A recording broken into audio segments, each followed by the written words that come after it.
So, ako rin nabiktima ng sarili kong upload mga guys. So, bumili ako ulit. Buti na lang may nabili ako. Yama!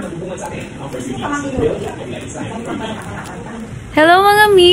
Narinig niyo yun? Oo, mama ko yun. Hindi ko naman pwedeng i-mute yun kasi umpisa yun, Vebs, at unang kagat. So, ito na nga mga mi, tatakamin ko ulit kayo. Di ko alam pero ito kasing bayabas na to, ilang beses nang lumalabas sa FYP ko, pati sa newsfeed ko. Sino ba namang hindi matatakam mi? Lalo na kung kumpletos ricados ang timpla nyo. May asin, may sili, may paminta, plus may sukang maanghang. Talaga namang the best and perfect combination yan. Kaya umaga, tanghali, gabi, kumakain ako ng bayabas. Oo, ang bayabas naman yan. Pero kung magkakaroon na ng mangga, ay humanda kayo at matakam ulit dahil hindi natin patatawarin yung mangga. Nakailang balik na ako sa palengke pero wala pa rin akong makitang mangga. Sinong may mangga dyan? Bentahan nyo naman ako. O kaya santol. Gusto ko din ng tamarind. Basta anything na maasim, alam ko ganun din ang kinikrave nyo mga mi. Grabe, habang nagvo-voice over ako ngayon, natatakam pa rin talaga ako. Sana pala inedit ko to nung meron pang bayabas. Grabe, rinig na rinig yung pagkalutong ng bayabas. Talaga namang bagong pitas. Ang sarap. Naku, naglalaway na naman ako. Sabi-sabi tayo maglaway. Puro lang ako kain na walang salita. Paano? Andyan si mama nanonood. Ayaw naman nilang kumain. Ayaw tuloy for the hiyaang person.